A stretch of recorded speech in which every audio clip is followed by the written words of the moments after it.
Hey guys, welcome back to Deepak's Daily Reading, and we're going to be finishing up Annie Duke's Quit. So I've just finished the book and I'll give you my thoughts on the final chapters. So there's a concept that I really like. I think I've unconsciously applied some of this in my life over the last few years.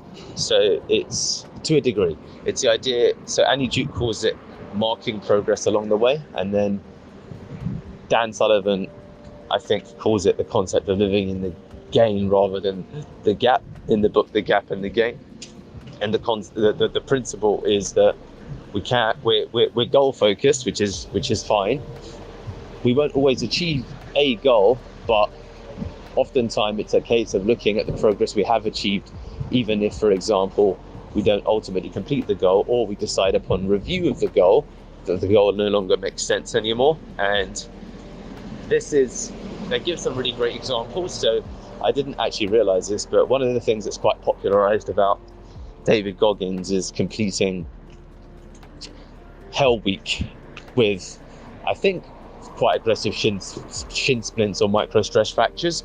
But it seems to be this is a quite common thing. If you look up the London Marathon, and there's quite a few people that run with broken legs. They break it mile 8.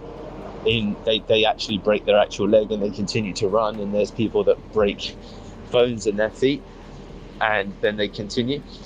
However, if you look up the recovery as a consequence of continuing to run for that period of time and do follow-ups, a lot of these people later regret fundamentally continuing, because they say, well, it meant that the next 6 marathons I had planned, I didn't end up running at all. So that's a really interesting narrative for me, and I do believe that running or training through aggressive injury is ultimately counterproductive, because it can limit what you can achieve longer term, because it does take from the body, so to speak. So there is a redemptive cost. You've got to pay the piper effectively. So I quite like that. And in those instances, people continue because they feel that it's going to be some kind of failure, but it's also good to appreciate the progress that you have made.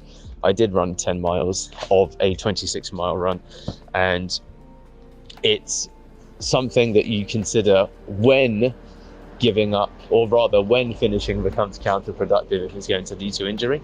So that's something just as a consideration. That's also why developing an exploratory mindset is so important, because you want to understand what are the other opportunities, the benefit of not finishing when it's become counterproductive, because it will give you room for more opportunities. And there's many different manifestations of that. Me continuing to stick my nose in to try and help every single department in the end becomes counterproductive, because the benefit of me not sticking my nose in is that I put my nose more into, for example, reading these or listening to these audibles, and that goes out onto YouTube. So for those of you who aren't aware, Ira chops these up into videos and puts them onto a YouTube channel, which is slowly beginning to grow. And that's, for example, something I can lean into more, alongside all of the actions this creates for the business, as well as just my general development, which compounds over time. So just some examples of how that might play out. And there's this concept of getting so goal focused that we develop, they didn't use this term, but I'll use it, we develop seeing blindness. So there's a famous, I think it's a Harvard experiment, but there's a group of people that are asked to examine a tape of people throwing basketballs back and forth, and during the middle of the video there's a woman who walked across the screen in a gorilla suit. So they're asked if they noticed anything strange. They say no. They're asked if there was anything in the background. They say no. They're asked, did you see a woman in a gorilla suit? They say no. Or did you see a gorilla walking past? And they stop and point it out to them, and they're shocked. So it's when you become so goal focused, you miss other things, and this can even extend to opportunities that are right in front of you. So that's the problem with becoming so goal focused and goal oriented on one goal, that you miss other opportunities that present themselves. Also, with the challenges of, let's call it sunk cost or waste, the fallacy with that is waste is a forward looking problem, not backward, because there's no waste with stuff that you've already spent time on. It's just what's the bigger problem if you reverse it or flip it and look forward, is that there's going to be waste looking forward because you are going to continue to waste time. So time's already gone. So the only concern, or the only thing you should be thinking about, is the waste of the future and making sure that you minimize waste as much as possible. So again, that relates to if you're doing low leverage tasks, then that's a real problem. You need to move to high leverage. Anything low leverage is not going to help ultimately the development of your life and whatever it is that you choose to work upon. So that's why grit, and grit is a great thing.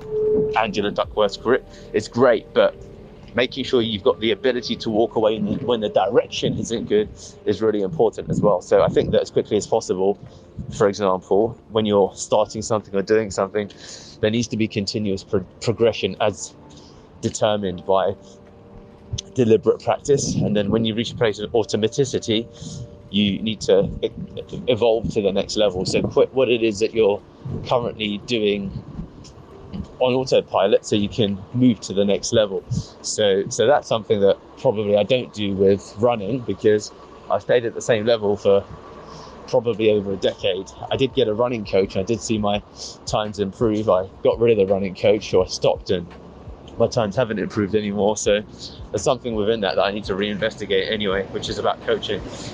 Anyway, the final thing to comment is that contrary to popular belief, winners quit a lot, and that's how they win. So that's really quite interesting to hear that. I think Michael Jordan has got 2 records for scoring the most points to win a game, or something to this effect, but also losing the most in key moments. He's got the most as well as the least, and I think that stuff like that people lose sight of. So yeah, really, really good book. I think it's very interesting and thought-provoking, and definitely gives me a much more rounded view of grit as well as when to stick and when to leave. So I definitely recommend reading both of these books. Hey guys, it's Deepak Shukla here. I am huge on listening to books on Audible. So if you're interested in getting all of the insights as I discover them through the course of all the books I read, please do comment, like, and of course subscribe so that you get notified every time we release a video. Thank you so much, and I hope to hear from you soon.